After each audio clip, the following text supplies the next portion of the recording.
We do begin with an arrest that's been made earlier today. This isn't a car burglary scheme that potentially is spanning at least 10 miles. So you can just imagine how many victims. We do know 21-year-old David Gustavo Grana Dos is in custody. Now, police say that he's connected to a group breaking into cars in Friendswood and Pearland, and that's where a man was even shot at while walking his dog. Fox 26's Leslie DelasBour is following this story. And Leslie, you spoke with a man who was actually shot at?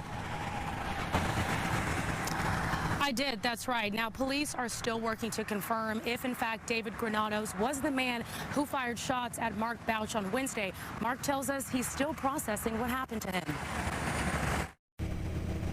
It was an ordinary morning for Mark, coming out to walk his dog when he noticed the lights inside his wife's car were on. So whenever I got outside, I went, checked, opened the door, closed the door, and at that time I noticed that there was a bunch of paper strewn on the passenger side and the glove box open. Continuing to walk down his driveway, he noticed a muzzle flash and he was met with gunfire, all caught on video.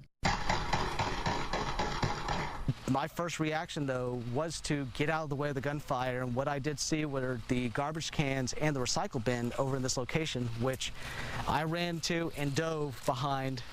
And whenever I landed, my elbow hit the curb and knee hit the street, which caused the abrasions. When you were ducking for cover, were you scared, and did you think he was going to come and find you when you were behind the trash can? I mean, not much cover there, right? That's not much cover, but I did not have the fear of him coming. I believe that it was more of he was doing that to deter me from actually trying to pursue him. Mark says he and his dog are okay, but Pearland police are still looking for at least 2 suspects who got away in this dark-colored Toyota Camry. But it was here on Dolan Springs Road where Friendswood police say multiple vehicles were burglarized that same morning. Investigators believe by the same group of thieves because the getaway vehicle seen in Pearland was also seen here.